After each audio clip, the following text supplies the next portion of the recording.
There it goes.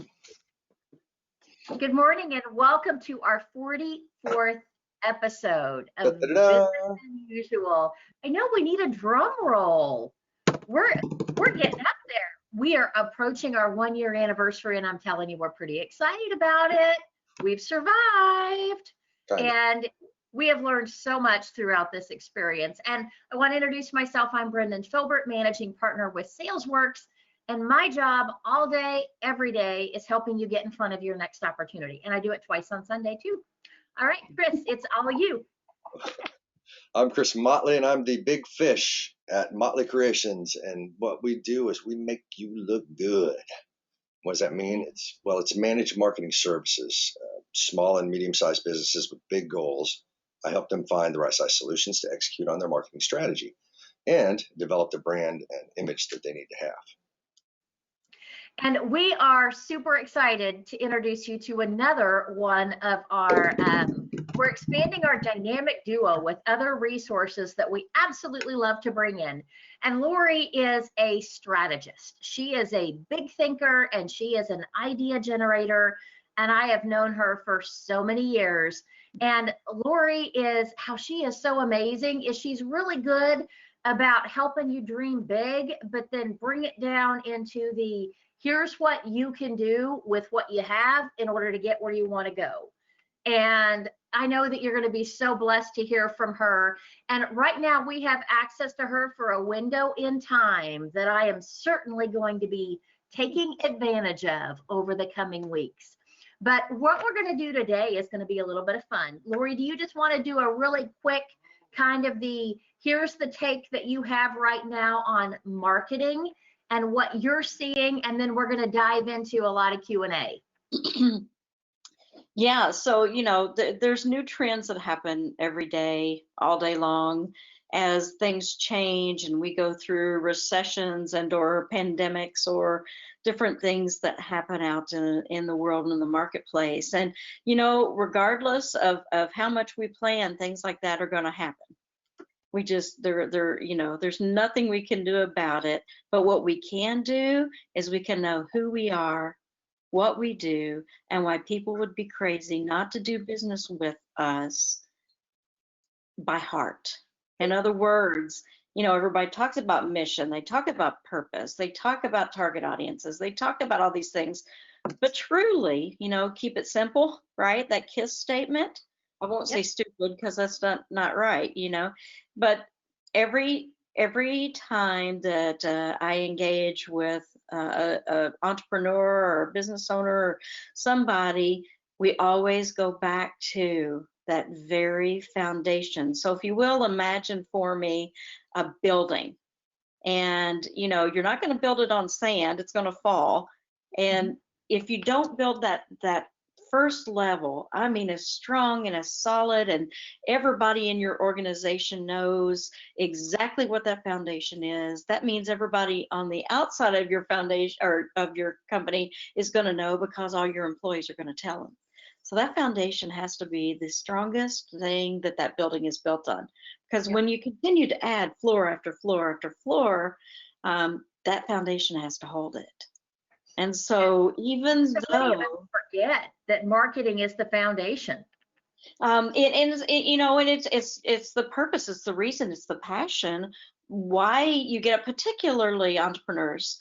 If you're in a place right now where you're burned out and your passion is not there, and you go back and you visit the reason why you started to do this to begin with, then that does renew and reinvigorate and give you that passion, like, yes, that's exactly what I do and why I want to do what I do. So, and then not forgetting the target audience. Everybody, when we typically have a small business, we want to get as big as we can.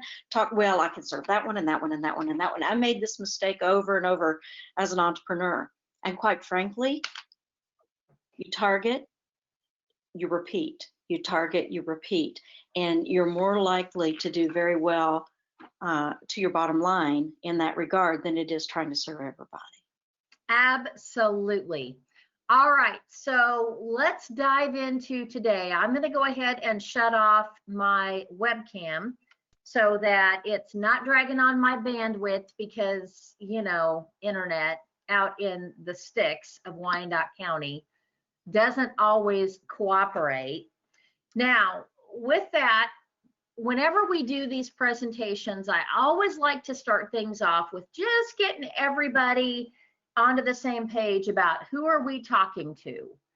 And when I invited Lori to join Chris and I in our conversation today, we recognized that a lot of you on the call are either small business owners, entrepreneurs, maybe you are a leader in transition, or you're an employee or manager, or someone that is evaluating kind of what's the next move in your career.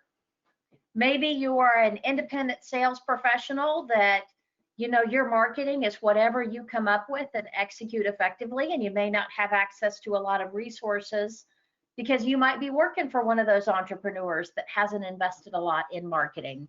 Or if you are a knowledge worker or a professional service provider, that's who I specifically asked Lori to gear kind of our conversation towards. And I understand that we may have other folks that listen in on the call. You're going to find value in the conversation as well.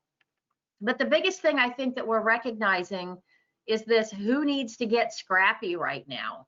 And I mean, is there anybody who doesn't need to get scrappy? Maybe that's probably, is anybody seeing this that you don't have any need of changing anything because there's so much that is coming your way? Do I have any of those folks on the call today?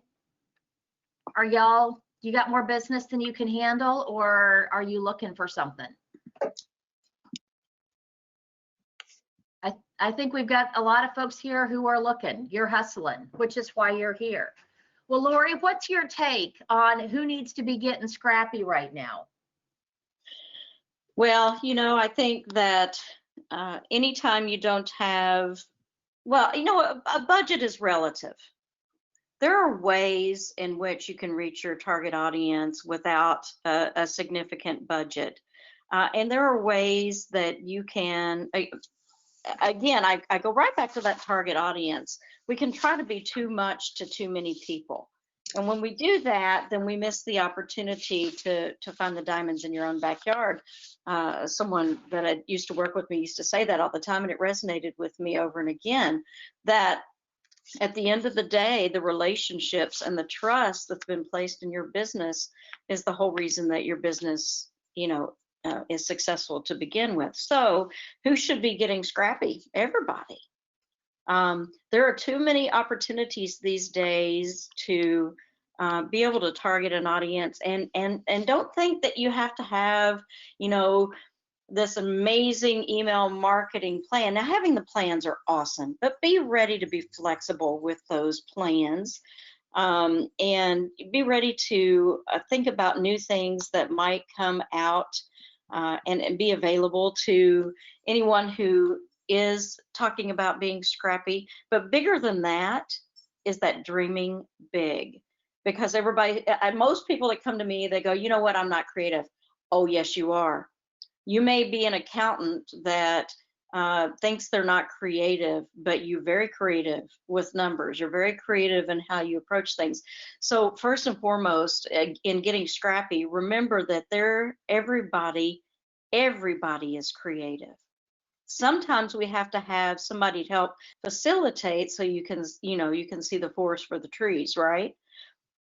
But everybody's creative. If you start there, then getting scrappy, focusing on your target audiences, you're going to be able to target what it is that you need to do. So maybe you're not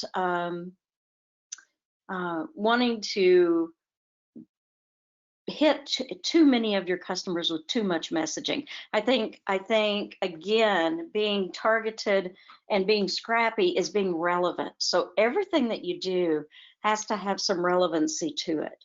Your content doesn't mean that you write and try to describe what it is that you do, because it may not resonate with your audience. So I definitely think that pivoting, as you have on our screen, in the new market, new products, is that sometimes we get hit with recessions or pandemics or what have you that causes us to think about how we approach our business. And honestly, we don't want any of those things to happen, but honestly, some of the best marketing, some of the best opportunities comes out of the need to become scrappy. Well, and And I think that that brings up a really good point about, and I would love to hear from our group today. So do me a favor and chat in with kind of where you're at. Do you see what's happening right now as opportunity, or is it you feel it's adversity or challenges that you have to overcome? Because I'd love to hear from where everybody's at, because I think that's probably a big challenge that a lot of us face is, you feel like the hits keep on coming, but yet in so many ways, the market is shaping where you're going and what you're doing. And you may discover that the new direction and focus, kind of like people are finding so many more hours in their day because they don't have to travel to meetings. Everything's done virtually and via Zoom. So productivity is actually going up based on everything that's going on. that's right. Yeah. So perspective, let's hear. Do you feel that you're hindered right now, or do you feel that you have more opportunity? It's like opportunity. Okay, so we've got a lot of positive thinkers on our call. All right, so now where are you at? Are you finding that, because I'd love to hear from the folks in the group as well before we dive into some specific things that you can do to get scrappy. If you think about your business, let's go back to 2019. Do you serve either new markets? Are you offering new products, or have you had to shift or pivot in some way since 2019? Has there been a pivot? Shift. More options. So that's a shift, a pivot. Okay. Pivot. Okay, so we've got a lot. Now, how many of you are adding and recognizing the need to add new revenue streams to what you're doing? It's a great question. I think, like I've seen so many folks that are brick and mortar, and I don't know, do we have any brick and mortar businesses on our call?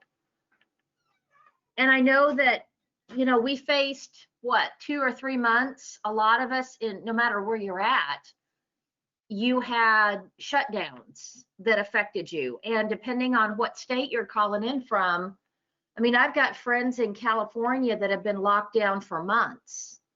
So if you had brick and mortar, you had to be adding new revenue streams. Yeah, or you had to shift your business model. There's several that are wanting to add new revenue streams.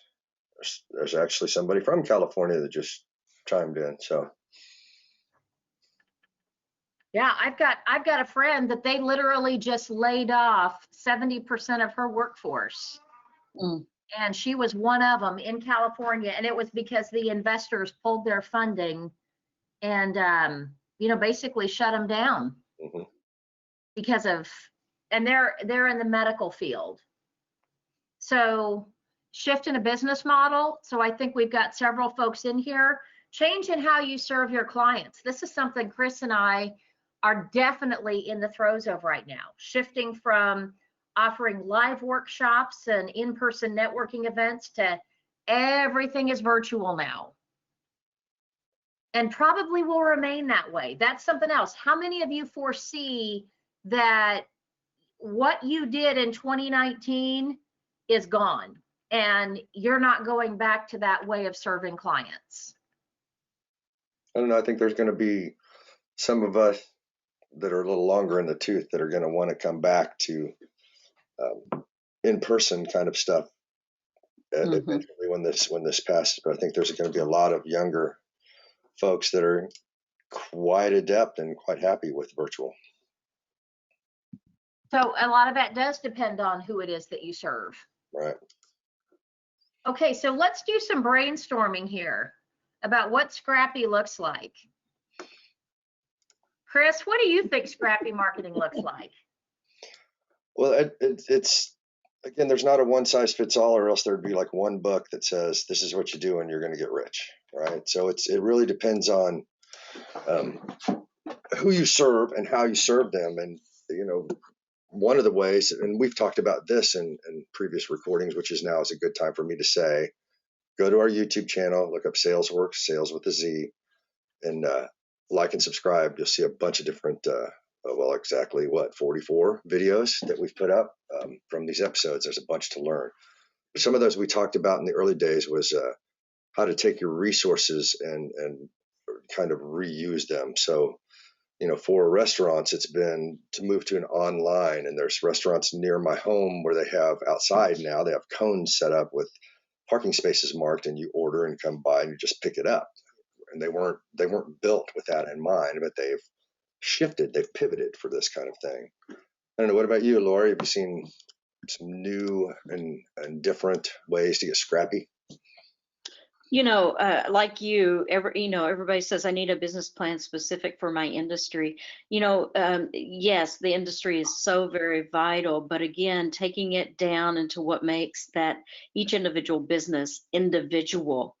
What is a strategy that actually works for your specific company and what differentiates you from everybody else out there? We all have tremendous unique aspects about what we all do, and sometimes it's really hard for folks to figure out what those unique aspects are. And so it's asking the right questions to determine why you do what you do and why you're passionate about it and why people should do business with you. So I think a part of the scrappiness again goes right back to the fundamental aspects of the core of the business itself, and being able to pivot then once that core is solid. And there, Tom, you had impressed me, man. Your core business big time and what you do and how you help people. And I had a half a page of notes here from what you were sharing with how you do what you do. And what a definition. I mean, he couldn't have set us up better with an example of what Scrappy looks like. Absolutely. Because instead of talking about, yes, I'm a compensation and HR consultant and this is what I do, instead he came on and his 30-second commercial was actually an example that was living proof of what he does and why he's so vitally important to business. And I'm sure, yeah, and I'm sorry, Brennan, didn't mean to interrupt, but I'm sure, Tom, you do much more than compensation analysis, but boy, did you get a hook in there to let people know one of the elements of something that's really important to what's happening today. That was just, like you said, Brennan, that was just an excellent example. Well, and who are some other companies that are really good definitions of scrappy marketing right now? What are some of the things that we're seeing right now as far as if you think about somebody that's out there and visible? Mm-hmm. Yeah, and are you asking me, Brennan? I'm asking it, yeah. So either Chris or Lori, whichever one, because I think that if people start thinking through that, examples are always good. Yeah, one of the ones that comes to mind for me immediately right now that's been scrappy, and it's a company that I haven't really been a brand loyalist to ever.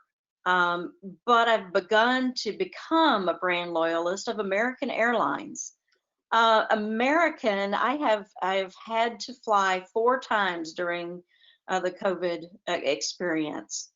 And American is being very scrappy in a personal relationship with those that are on board and how they are talking about their cleanliness. They are using a lot of email marketing in their promise, but then once you get on board, they're handing you, even though the plane has just been disinfected, they're handing you a wipe that makes you feel like if you just want to wipe it down yourself as well, gives you that little bit of extra confidence, versus a brand that I followed for years and years. I hate to pay for bags, so I love Southwest Airlines, right? But when I got on the Southwest flight, they didn't hand me that little alcohol towelette. And that changed my perception of the brand, that American cared more than Southwest, though I've been a Southwest fan for years and years. So that being a knowledgeable brand that's out there, it's the little things that are counting right now. It's that little bit of extra effort for each client. It's picking up the phone, depending on the size of your business, and making a phone call to say, how are you doing with all this? What's going on in your business? Nothing to do with sales. You know, I'm meaning nothing to do with cold call selling or anything. It's all about sales, but it is truly. Yeah, it's and about sales the is not a relationship. bad word Yeah, if it's done right and it's focusing on actually building and enhancing relationships. that's right. So, okay. So if that's one example, and actually you gave a phenomenal, the explanation you gave for it was really good, because it really did dive into something that was a little bitty difference, that a wipe kit probably doesn't have a lot of cost associated with it. Normally we think of Southwest as being one of those leaders in their industry based on good stuff that they're doing. Mm-hmm. And American has always had a tendency to kind of be the big corporate giant that doesn't move as fast. But you gave a prime example of what someone can do that does make a difference. So Yeah. Their pivot really made a difference in my mind of now I'll look seriously at flying them, even though I still hate to pay for bags. Right. Mm-hmm. So what are some things that businesses can do right now in order to get scrappy? Of course, we'd love for everybody to sign up to our YouTube channel. That's a good place to start. So I'll throw my commercial in there right now. What are some other things that people can do?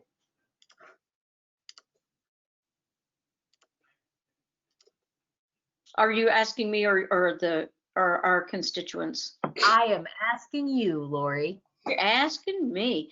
Yes. Again, think about the small things on your Scrappy. Think about the things that you haven't done that just would mean a lot to your clients and customers. If you haven't talked to somebody for a year, you better start talking to them, but not in a forceful sales manner, in a relationship manner. Start thinking about the small things in your business that make a big difference. Celebrate the small victories. Highlight your clients. Tom, I'm going to go back to you because you did speak a lot about your business. Sometimes you can and sometimes you can't mention companies, but if you did a write-up or white paper, or you did something of the nature of a blog or anything that just gives kudos to the success that they're having with their employees because leadership cared enough to make that change. This is a lot to employees. It's a little bitty difference that you can do, but it means a lot to people who understand that, okay, I am important to these folks. It's not just a paycheck. I'm not just a number. And from a small business perspective, I mean, do what you do and do it so well. Small businesses have the opportunity to be more flexible, quicker to pivot, quicker to be able to jump in and continue the relationships that they're building better than anybody else. So I think that is some of the best Scrappy that you can do. Well, and I think one of the other things, and I see that I've got my my friend from California that's on the call right now. I'd like to actually give an example of what she's doing right now in transition. She's in the medical services arena, and I continue to see posts from her LinkedIn profile that aren't just talking about, hey, who do you know that I should network with to find my next gig? But she continues to post articles about what's happening in the industry and the shifts and how her client base is serving their clients and how they're having to innovate their practices in order to remain viable and thrive with everything that's going on. And I mean, that's a prime example of how you can take the Scrappy concepts and apply them, even if you are in transition or you're looking for a gig, or you're going to pick up and do some fractional consulting services in some way, shape, or form. People have to view you as a resource and someone that they come to for answers about questions relating to a particular subject matter. And I would love to pick your brains. And I know that that's not necessarily the most appealing term, but I think that it's a really, it's a good example. We need the insight that's at the top of your mind about how would you identify what the best path is for innovating and getting scrappy right now. Because there's so many random tactics looking for a strategy. And I think most of us fail miserably in our marketing because we jump from tactic to tactic to tactic. Yeah. So how do we pick? Lori, you go first. Well, okay, so remember, I'm a very simplified thinker. One of my favorite things to do is innovate for different companies and brands, because there may be something that you're doing, and it's hard without citing an example to explain this, because it feels like it's subjective and intangible, right? But there's something that's going on in your company for some reason causes your gut to go, you know, that's right on. Trust your gut first and foremost, more than anything, because when your backup is up against the wall, either you're going to come out fighting or you're going to cower. And if you're ready to come out fighting, trust your gut on what it is that is going to propel your business forward, and then start to get creative. Get a white piece of paper or a whiteboard or whatever your fancy is on how you think about things, and write that gut instinct at the top, and then start writing ideas around it on what you could do to make that one object or opportunity come to life. And if it's crazy, awesome, even better. Because there are no, you've heard this over and over, this old adage, there are no bad ideas. There are bad ways of integrating it or implementing it, but there are no bad ideas. And so just take a fun approach to what it is that you want to do, and then you can start to hone it in. It's like a big funnel. If you think about a funnel, put all of these ideas into the top of this huge funnel, and it doesn't matter what they are, because eventually the right thing is going to come out at the very bottom. And we actually had one of our participants that posed a really good question to help start thinking about that, is recognizing that if you're in a market that has been significantly impacted, you look at all of the different ways that business has changed and you ask the how question. Mm-hmm. And you start answering there. One thing that I also want to point out is you're talking about gut instinct, and I think so many of us overlook it, but the gut instinct that I have found to be the hardest to follow and the hardest work, but it's demonstrated the best results. And it's when you get that sick feeling, kind of there's this niggling little bit of fear or uncertainty or something that's deep inside of you about, tomorrow this could all go away. Mm-hmm. And if that happened, what would I do?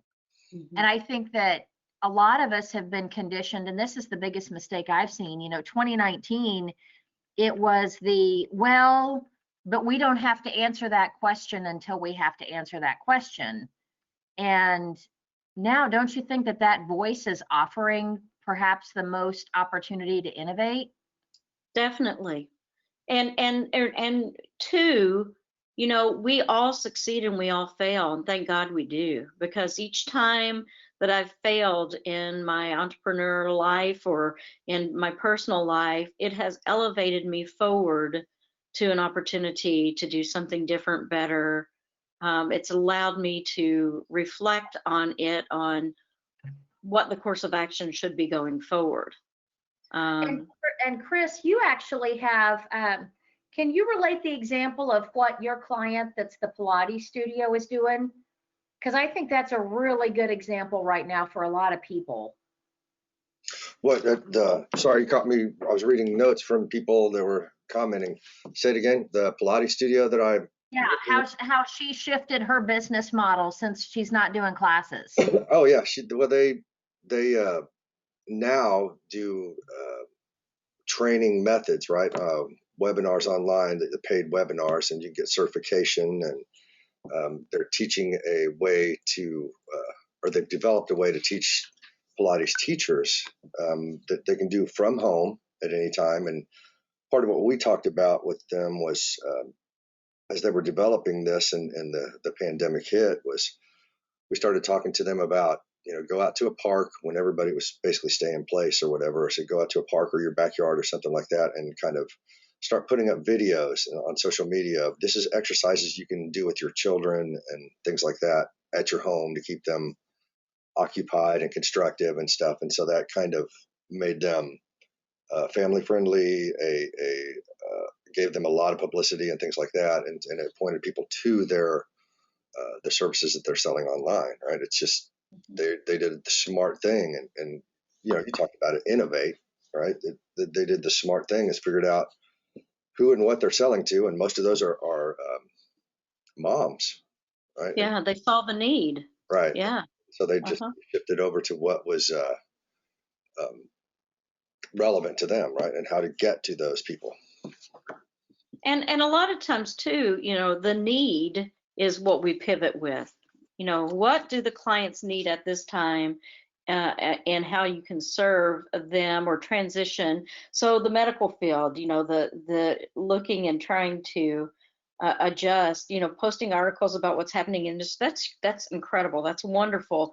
But also think about, is there something that's missing from what was happening in that industry, a niche that has gotten ignored that could make whatever it was that you were doing in that industry even better? Is this an opportunity now for you to launch a new opportunity to serve people in a different way? Well, and I love the example, one that I keep going back to is there's a company here locally that's a manufacturer that works primarily with displays for retailers, and their clients, of course, were impacted because retailers weren't putting up new displays because they were limiting access to their stores and were moving to online. So they saw that their business was going away, and immediately in the very beginning, they recognized that they could take, since they're in kind of the plastics space, they began manufacturing the plexiglass shields and the PPE. And they actually did a contest, and it was really interesting. At the beginning of the pandemic, they recognized that they were going to be pivoting, and what they did is they did a contest for manufacturing a face shield, and they put it out and basically did something where it was engaging with other local business leaders that they actually designed and created and then offered it for free, and it became one of the designs that was used by the United States government in manufacturing face shields and PPE. And they just put it out there and promoted it and gave it away for free. And that got them so much press. And now they've just exploded it into all of the different, they're busier than they were before the pandemic with manufacturing face shields and plexiglass. And their client base has expanded. The thing is when retail comes back, they have a lot of new relationships to now serve. Yeah. They use the opportunity to serve, right? That's the key word. To do something they were willing to do for free, which it's kind of like cause marketing in a way. You don't do it because you have the goal of being profitable at the end of it. You do it to make a difference, and the profits follow. The need is met and the profits do follow. And so, there's a real heartfelt difference there of intent. And we're also busy trying to make sure that we get get our numbers to where they need to be, that sometimes we forget that intent is really important. So so we identify that there's an opportunity, and we identify that there's a need, and we have a heart to serve that need. How are you going to build the plan? What are some of the elements to it so that you can actually have a strategy behind it and not have that bunch of actions that are, the bunch of tactics randomly looking for a strategy? Yeah. So again, you define it from the very beginning, the purpose, at the very beginning. Just like you would any marketing plan, or excuse me, business plan. A lot of times I'll see small businesses not have, a plan for their business, but want to have a marketing plan, but they go hand in hand. The business needs to have an idea of what they're going to do in the next year or two, specifically in a bad pandemic or something of that nature, because it's going to change. So year two may be totally different than year one on how you do things. So again, writing those elements and then writing the plan about how you reach those target audiences specifically. Get in there and after you've defined who you are, what you do, and why people would be crazy not to do business with you, then define the plan of how you are going to reach those people in their needs assessments. And if you have a pivot or a new idea or a new concept or a new innovation, make sure that that's a part of that plan as well. And remember that a lot of, we need plans, we need guidelines, we need focuses, but we can't do this and set it on a shelf. This is going to be an ever evolving document that needs to be revisited every single month. One of the most brilliant leaders that I've had the pleasure of having as a client, every single meeting that he started with a purpose. This is why we're here, this is what we do. And reminded his team so that when they went out to serve others, that they had that purpose at the top of their mind. And so their innovation or thought process came with that. Anybody who has employees, a lot of people have different ideas about how good things can happen. And sometimes entrepreneurs or small businesses can be very intimidated that if they give the employee the opportunity to bring forth their ideas, that they'll be considered better, right? But aren't we supposed to surround ourselves with people who are better than us, right? And that leadership never goes away. That development of people never goes away. So again, giving people an opportunity to be innovative, be creative, have a instead of a Monday morning meeting that just goes through your standard meeting, open it up and and say, hey, this is where we have an opportunity to pivot. What do you think? See what they think, get their ideas. Okay, so, and we've talked about this quite a bit. There are several of the episodes that we've done so far that are talking about evaluating the pivot. We probably have at least half a dozen different episodes related to that. So make sure you go check out the YouTube channel. But we spend all this time talking about the what to do, but yet there's this big question. In a lot of cases, we may know what to do, but we can't get it done. Mm-hmm. So how do we know when we need help in order to get some of these initiatives underway?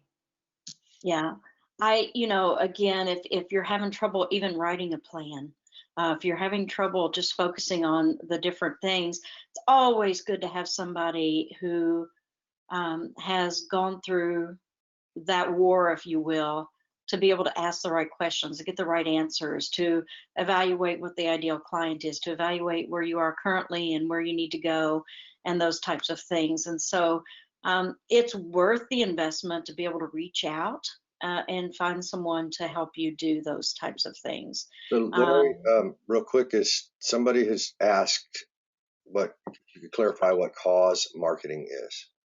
Cause marketing. Cause marketing is a tool that you identify either a nonprofit or you're doing something for the good of others that you attach your brand to. So let's see here. Well, there's actually a couple restaurants here locally that have done a phenomenal job, because what they've posted is that they wanted to deliver pizzas to frontline workers. So they put up a sponsorship link where you could sponsor a nurse and buy her lunch. And they talked about which hospital that they were going to take it to. And they actually, I mean, that's a prime example of a restaurant that is doing something to generate income and supporting a really good cause. And absolutely. And I think that, you know, that just gives you an idea of what some people can do. I think the biggest thing that I'm recognizing right now is people are just stuck. And it's a case of, you know how it is when you're battling depression and you're sad and you just don't have the energy to get out and do anything. And now we're in an environment that you're not supposed to get out and do anything. So I think that if you start looking around you and you recognize if you have a day without action, then you need help. Yeah. And that the help doesn't necessarily mean that you're going to jump out and hire a coach or consultant or agency or something. I think it means that you're going to be open to being vulnerable and reach out and ask people to help you. Because I have so many people that I just continue to have to remind them of the fact that there is an entire tribe of people behind them that have their back. And we just have been conditioned of, you can't ask for help. You can't, or you shouldn't ask for help, or you shouldn't be vulnerable, or you shouldn't let people know that you're struggling with anything. And, you know, don't you think that part of the human experience is the willingness to let others help you? I mean, we live and love to help other people. Yeah. But yet, how hard of a time do we have admitting the fact that we're over our head? Absolutely. Yeah, absolutely. I think that, you know, we've become a society that we always have to look perfect in every way, but we're not Mary Poppins. No, we most certainly are not. And the you know, the overwhelm. I mean, how many people, and this goes back to the companies that are potentially in that essential space that may have been inundated, and their horizon may be closing as far as the taking action. You know, it's like we always made hay while the sun shined.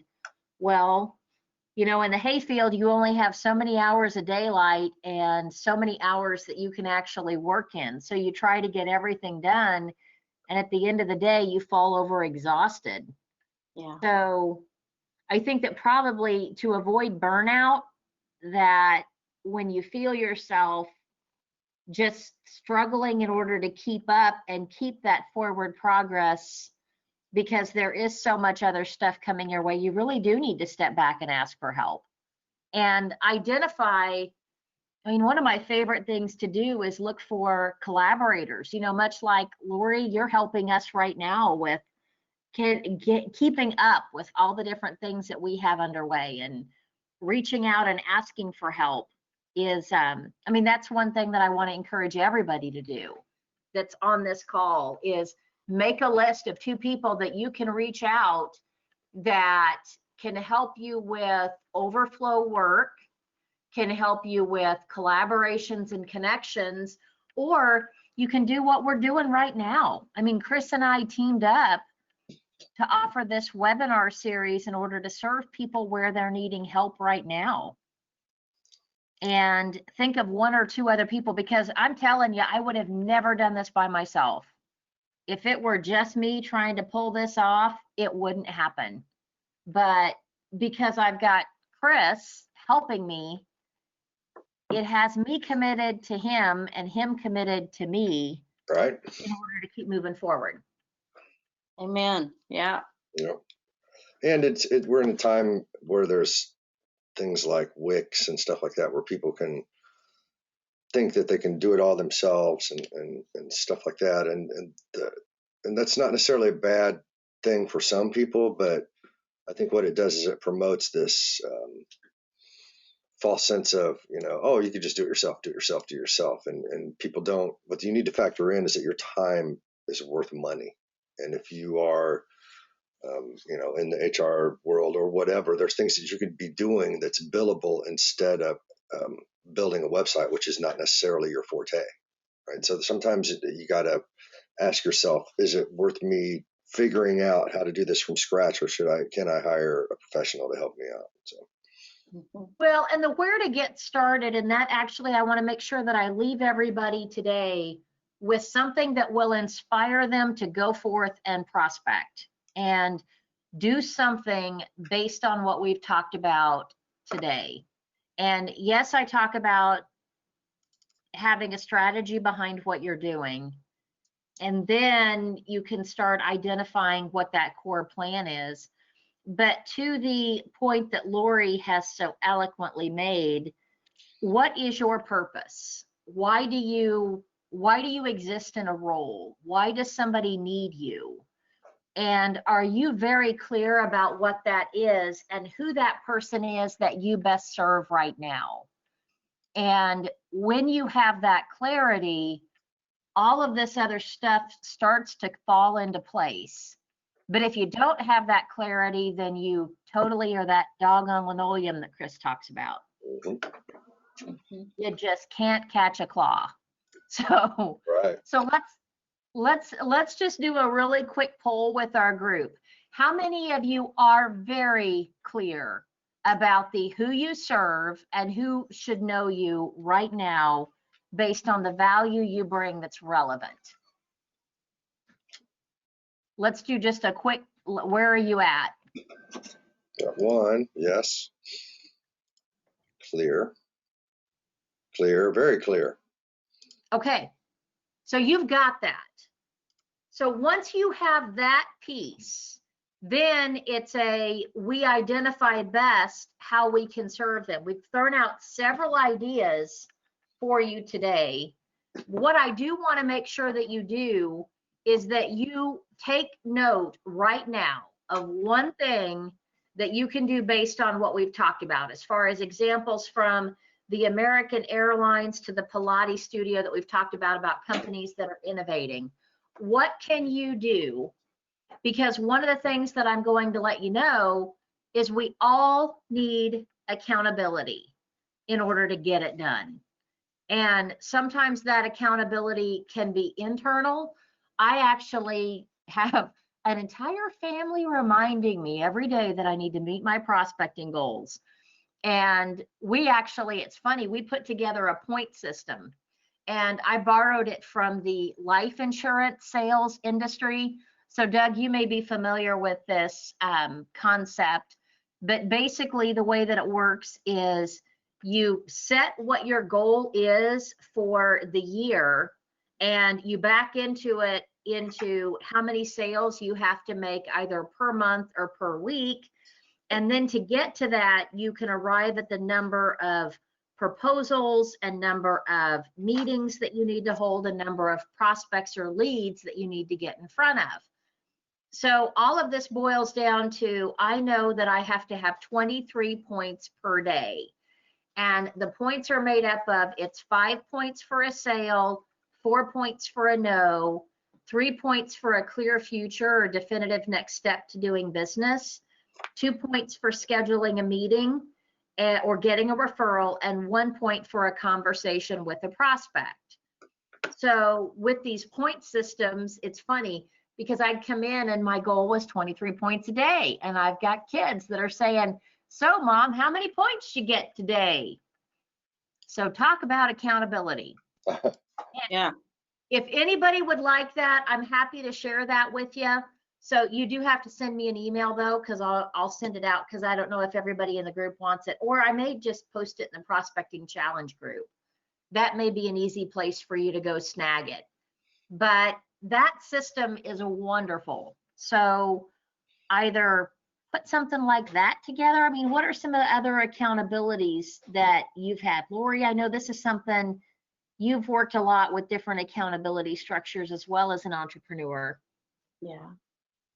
You know, before we go to that, I want to say real quickly that, you know, that word innovate, as far as pivoting for small businesses, kind of put that in on the back burner and just think about small shifts instead of the big word innovate, because innovate can intimidate and prevent people from really doing what they need to do to get to where they need to go. So I would really recommend focusing on small shifts, just like American Airlines did. But back to your question about accountability, you know, there are a lot of different ways. You know, big data's come out with all kinds of things that you can stay accountable to. But honestly, big data is great and everything, but if you don't use it to your advantage and how you're reaching your customers, it still goes back to the relationship for me. So I think that, you know, having a mentor that you meet with once a week makes a big difference. Having an executive on your team, or having someone that can, you know, sit with you and say, okay, like your kids, Brennan, you know, how many points did you get today? That just keeps you on track and on message as far as the accountability. I think we make things too difficult sometimes in our accountability, and we just have to keep it simple. And that is so true. And I do want to make sure that I get everybody wrapped up. My my co-moderator just pointed out we are now over on time. So I do want to make sure that I let everybody know that as we wrap up, we're going to hang out for a few minutes after the session today to talk to you about where you're at, what you're focusing on, and have some independent Q&A. But I do want to put out there that you're not alone, and I'm going to encourage you, no matter where you're at, to find an accountability partner, or find a group of your peers, or create your own mastermind. Do something to help engage with other people that are on the same journey that will help you remain encouraged about staying scrappy, because that's the biggest thing I think that many people are floundering with. It's, you start out and you've got the best of intentions, and then life happens, and then you struggle. And there's especially so many of us right now that are dealing with family that we're caring for, and children that we have to manage their homeschool, or dealing with, you know, whatever is our new normal. There's so much coming at us, and we spend our day looking like the guy on the slide right now, and it's like, what's happening next? So I really encourage you to seek out and find a forum or a group that will support you. And we actually have one of those groups. If your single biggest challenge right now is getting in front of a prospect that will buy from you without you having to convince them or sell them on your services, we have a path that can help you get there. And that's our 1-minute commercial that we have for the session today. You can check it out on the screen. We've actually got something really cool going on. Talk about getting scrappy. I have shifted our business model so much over the past 2 years. And then now we're evolving to where we are doing everything online. And one of the things that I'm doing, and I'm explaining this a little bit deeper because I want y'all to get some ideas from this. I recognize that I teach a process that is incredibly beneficial to professionals, but I also recognize that that's what they want, but what they need right now is connection. So what I pivoted to offer in my my program is there will be access to an ongoing once a month group to connect with other people that look just like you, that are on this exact same journey you're on. And that happens every week, and it will be ongoing for the lifetime of the program. And that's included when you register for this class. So that's one example of, much like the wipe kit that American Airlines offered, I've recognized that this is a significant value add that I can bring that will immediately monetize whatever investment you make in the program. You're going to end up with benefits just from the connections that are made of meeting other people that understand reciprocity and referrals. Now, here's the reason why I can afford to do that. So there's a lot of times when you start thinking about offering value adds, it's how am I going to pay for this? The more engaged people are in my community, the more results they have and continue to have. And every one of my clients reproduces themselves typically at least 2, if not 3 times within a 12-month time period. So think about the fact that instead of them only reproducing themselves within that period of the class experience, now I've just engaged them as my brand ambassadors from here forward, and I've given them an opportunity to promote my brand. So that's something else that you might think about as you're talking about getting scrappy, is think about something that you can offer that, yes, it may be a greater time investment, but it would be something that would allow people to engage with you in a way that they haven't experienced before. So I wanted to put that out there. And then I want to make sure that I give a shout out to our sponsor, the Women's Business Center. That is an incredible organization that is serving entrepreneurs and transitioning business leaders right now. I encourage you, I don't care what part of the world you're in, go check out the events that they've got, because whether it's starting your own business to hanging up a consulting shingle, they have information on everything. I sat in on a presentation that was all of the different ways you can access capital in order to get your business up and going and financially viable. And it was an entirely free presentation that just listed, here are the ways that you find grants, here are the different loan programs that are out there, here's how you go find out what's available in your community. There was just a ton of stuff. So I encourage you to go check that out. And I really want to say a big thank you to all of you, and to Lori, thanks for jumping in and chatting with us today. It's always fun connecting with you and having those wonderful reminders. And we just really appreciate the time y'all are investing with us. Thank you. It's been fun today. Thanks, everybody. All right, we're going to shut the recording.